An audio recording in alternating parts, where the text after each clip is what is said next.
Good morning, children. I had started the new chapter, phrases and clauses.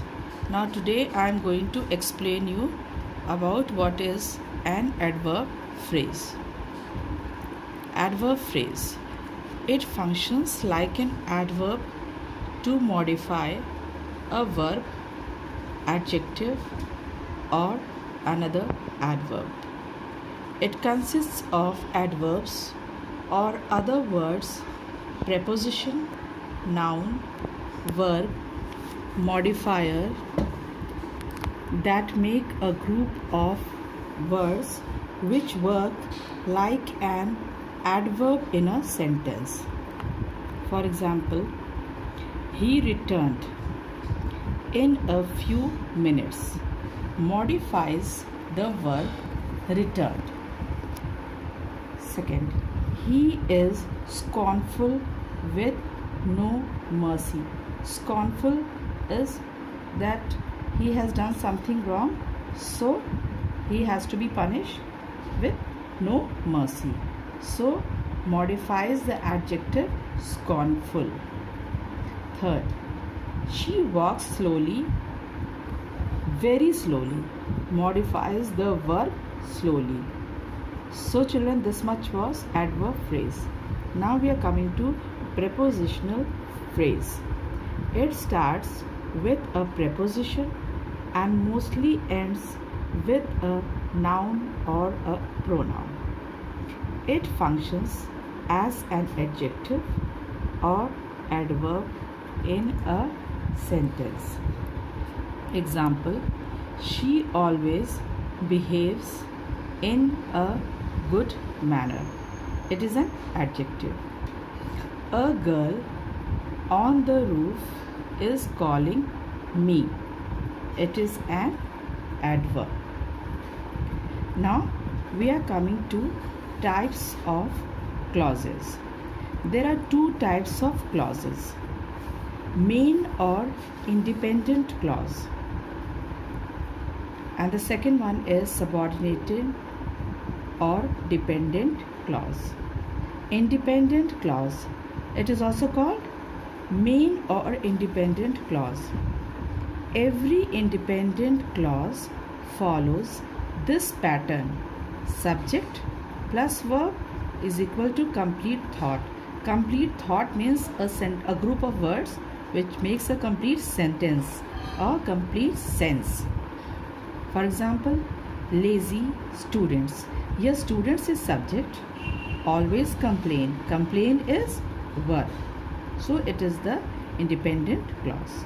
Now second, my dog loves pizza. Here dog is subject and loves is verb. The most important point to remember is that every sentence must have at least one independent clause with a complete thought. Is it clear to you, children? Now we are coming to dependent clause. Now what is a dependent clause? A dependent clause follows this pattern: subordinating conjunction plus subject plus verb is equal to incomplete thought. For example, now I am going to tell you whenever is a subordinating conjunction. Lazy students, student is here subject and complain here is verb. Second, because subordinate conjunction here, my dog is here subject, loves here is verb, pizza. Here the important point to remember is that a dependent clause can never stand as alone. A complete sentence, to complete the thought, we must attach each dependent clause to the main clause. For example, whenever lazy students complain, Mrs. Puri throws chalk piece at their head. Now here this is the main clause, and whenever lazy students complain is the subordinating clause. Second, my dog Because my dog loves pizza, he never barks at the delivery man. Now here delivery man, he is the main clause, and because my dog loves pizza is the subordinating clause. So children, I'm again going to tell you, you will have the confusion that what is the subordinating conjunction.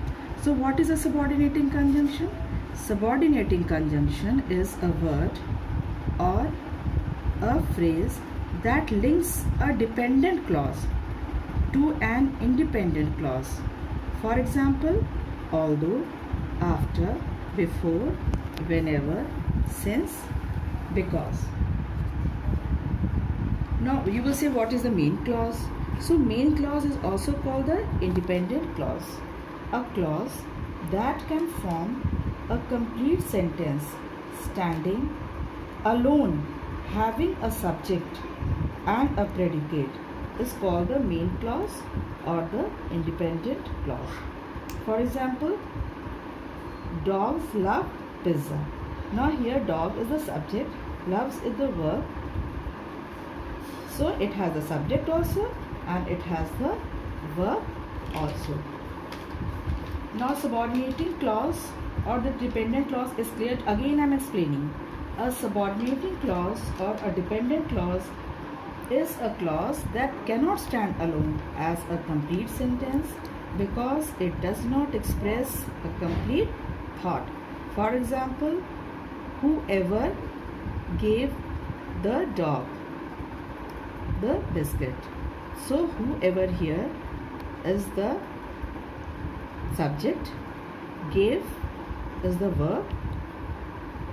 Is it clear to you? Whoever gave the dog the biscuit. So whoever is the subject and gave here is the biscuit. So I think children, this much portion is quite enough for you to understand. You can go through it, and as it is, whatever problem you are going to have, so you can ask me and I'm there to tell you again and again. So thank you children.